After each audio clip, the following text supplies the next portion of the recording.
Students individually हमने देखा कि अगर हम एक रजिस्टर आर अप्लाई कर ले एसी सर्किट में, यानी सिर्फ रजिस्टर हो या फिर सिर्फ कैपेसिटर हो, वो हमने दोनों स्टडी कर लिए, या सिर्फ इंडक्टर हो। अब हम यहाँ पर ये देखेंगे कि अगर हम कंबाइंड फॉर्म में इनको कनेक्ट कर ले किसी एसी सर्किट में, तो फिर जो इम्पिडेंस होगा वो कितना होगा, यानी किस तरह उस सर्किट का बिहेवियर जो है वो हम देख सकते हैं। सो यहाँ पर हम दो कॉम्बिनेशंस जो है वो देख रहे हैं, आर सी। आर जो है वो रेजिस्टर है, सी कैपेसिटर है, यानी फर्स्ट कॉम्बिनेशन में रेजिस्टर और कैपेसिटर होंगे एक एसी सर्किट में, और नेक्स्ट जो कॉम्बिनेशन है उसमें रेजिस्टर एंड इंडक्टर होंगे। सो ये दो कॉम्बिनेशन हम यहाँ पर पढ़ते हैं। फर्स्ट ऑफ ऑल इस लेक्चर में हम स्टार्ट करते हैं आर सी से, यानी रेजिस्टर और कैपेसिटर से। सो अगर हम एक सिंपल देखिए सर्किट ड्रा कर लें, एसी सर्किट जिसमें जो सप्लाई है एक्चुअली वो एक अल्टरनेटिंग वोल्टेज की सप्लाई है, अल्टरनेटिंग वोल्टेज की। सो ये आ जाएगा, ये इसका सिंबल जो एक वेव टाइप का जो सिंबल हम ड्रा करते हैं साइनसाइडल वेव का, ये आ जाता है हमारे पास एसी सप्लाई। अब देखिए एसी सप्लाई में हमने क्या किया, कनेक्ट किए हुए हैं। एक हमारे पास एक कैपेसिटर को मैं कनेक्ट कर लेता हूं यहाँ पर, ये आ गया कैपेसिटर, एक पैरेलल प्लेट कैपेसिटर आप कंसिडर कर लें क्योंकि ये कंसिडरेशन में इजी होता है। इसी तरह नेक्स्ट हम इसके साथ कनेक्ट कर लेते हैं एक रेजिस्टर आर। ये दोनों कंपोनेंट्स हमने सीरीज में एक दूसरे के साथ कनेक्ट किए हुए हैं। सीरीज का मतलब ये है कि करंट के लिए एक ही पाथ है, यानी जितना करंट एक कंपोनेंट से पास होता है उतना ही करंट दूसरे कंपोनेंट से पास होता है। सो ये एसी सप्लाई इसका पोटेंशियल डिफरेंस हम V से डिनोट करते हैं, और जो करंट मूव कर रहा है, suppose this is the direction of the current, यहां से करंट मूव कर रहा है, ये एरो आपको शो कर रहा है डायरेक्शन ऑफ करंट। अब देखिए हमने देखा था कि जैसे हम इसको कनेक्ट करते हैं कैपेसिटर को, ये आप C से डिनोट कर लें, कैपेसिटर है और ये R रेजिस्टर। सो जैसे हम इसको कनेक्ट कर लेते हैं, सो फर्स्ट इनका जो पोटेंशियल डिफरेंस है देखिए वो कोई नहीं होता क्योंकि अनचार्ज्ड है, एक जैसे पोटेंशियल्स पर है। और जो potential difference of voltage supply है, अब कैपेसिटर कब तक चार्ज होगा, जब तक इसकी पोटेंशियल डिफरेंस सप्लाई की इक्वल नहीं हो जाती। सो फर्स्ट ऑफ ऑल जब हम कनेक्ट कर लेते हैं, चूंकि पहले यहां पर कोई चार्ज नहीं होता तो इसीलिए चार्जेस जो है वो रैपिडली मूव करते हैं इस कैपेसिटर की तरफ, यानी बहुत इजीली यहां पर कोई उसके लिए पोजीशन नहीं होता। सो मैक्सिमम करंट फ्लो करता है। जब मैक्सिमम करंट फ्लो करता है इसका मतलब यह है कि यहां पर जब हमने जीरो फेज लिया, यानी वोल्टेज जब हम जीरो से स्टार्ट कर लेते हैं, सो उस वक्त V हम जीरो कंसीडर कर लेते हैं जब हम स्टार्ट लेते हैं, बिल्कुल इसको कनेक्ट कर लेते हैं। सो वहां पर इलेक्ट्रिक करंट की वैल्यू क्या हो जाती है, मैक्सिमम। यानी अगर आप देखें जीरो पर फेज एंगल इसका अगर जीरो हो, सो इलेक्ट्रिक करंट क्या होगा, मैक्सिमम होगा। और मैक्सिमम हमने देखा था कि वो हम π/2 पर लेते हैं, वो हम यहाँ पर फिर डिनोट भी करेंगे। सो ये इसकी सिचुएशन आ जाएगी, और जैसे जैसे इस पर चार्जेस जो है वो डेवलप हो जाएंगे, बिल्डअप हो जाएंगे, मैक्सिमम चार्जेस इसके ऊपर आ जाएंगे, ऐसे यहाँ से करंट जो है वो रिड्यूस होना शुरू हो जाएगा क्योंकि उसके लिए अपोजिशन आ जाएगी वहां से।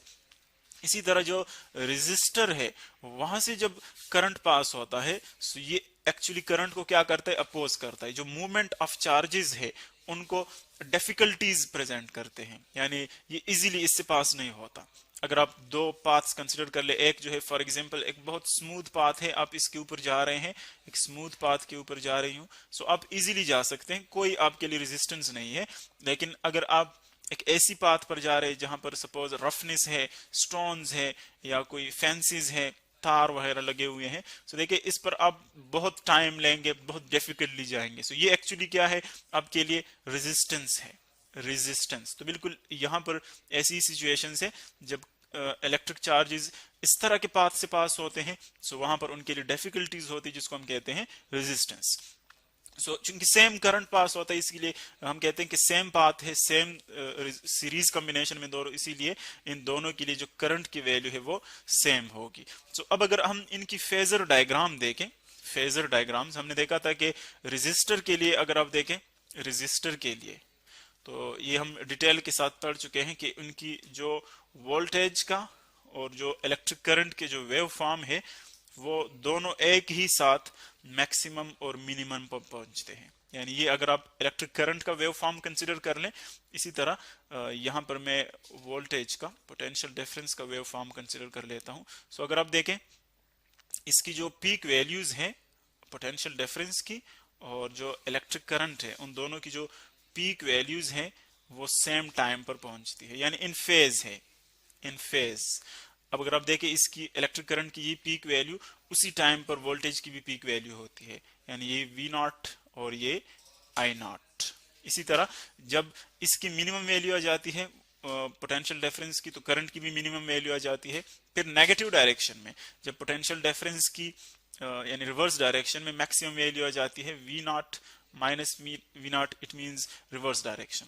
तो इसी तरह इलेक्ट्रिक करंट की भी नेगेटिव डायरेक्शन में मैक्सिमम वैल्यू आ जाती है। ये नेगेटिव हम यहाँ से जस्ट उसकी रिवर्स डायरेक्शन को शो कर रहे हैं। सो आप देख रहे हैं कि दोनों क्या है, इन फेज हैं, यानी एक ही पॉइंट पर उनका मैग्नीट्यूड और डायरेक्शन जो है वो एक जैसे है, मैक्सिमम और मिनिमम।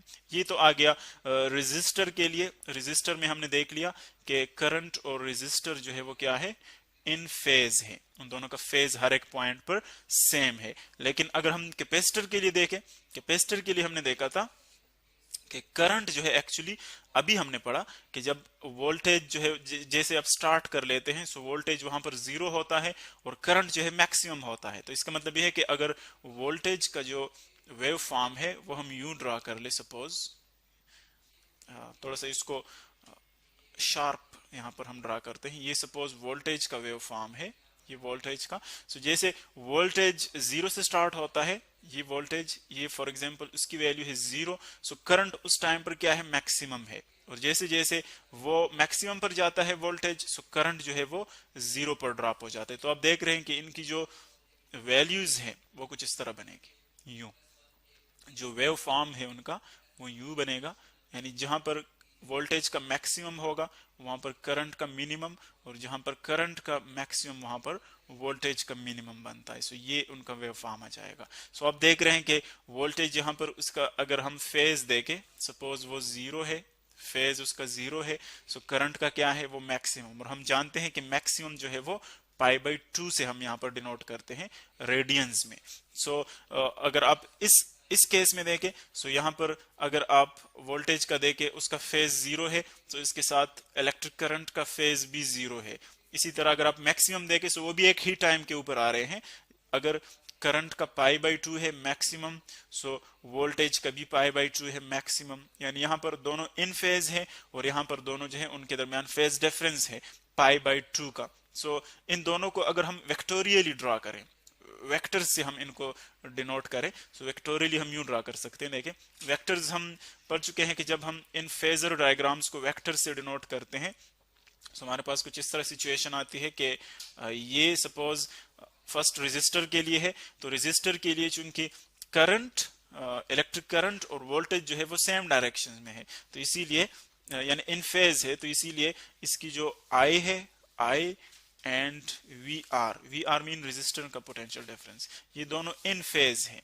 इन फेज मतलब इन दोनों के दरमियान फेज डिफरेंस जीरो है, यहां पर इन दोनों को हम पैरेलल ड्रा करेंगे। लेकिन हमने देखा कि कैपेसिटर में जो वोल्टेज है वो पीछे है पाई बाई 2, करंट से कितना पीछे है, पाई बाई 2, तो इसीलिए इन दोनों के दरमियान 90 का एंगल है, तो हम यू ड्रा करेंगे इन दोनों के दरमियान। यानी करंट अगर हम रेजिस्टर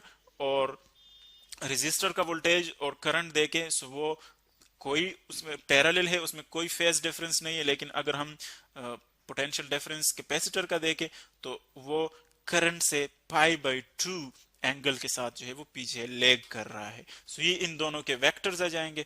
अब अगर हम देखें ये दोनों के दरमियान 90 डिग्रीज एंगल है, तो अगर आप इन दोनों को ऐड करना चाहें यानी हेड टू टेल रूल के मुताबिक, तो इस सेकंड वेक्टर को उठाएं, यहां पर रखें आप इसको, सेकंड वेक्टर को आप यहां पर रखें, तो यहां पर हेड टू टेल रूल के मुताबिक, सो इनका जो सम है वो ये आ जाएगा, ये इनका टोटल सम आ जाएगा, जिसको हम किस से डिनोट करेंगे, वी से। यानी ये रेजिस्टर की वोल्टेज आ गई वी आर, ये कैपेसिटर की वोल्टेज वी सी, ये इन दोनों का सम होगा जिसको हम वी से डिनोट करेंगे, ये इन दोनों का सम आ जाएगा। अब हम मैथमेटिकल एक्सप्रेशन देखेंगे किस तरह उसको हम डेवलप कर सकते हैं, नेक्स्ट लेक्चर में देखेंगे।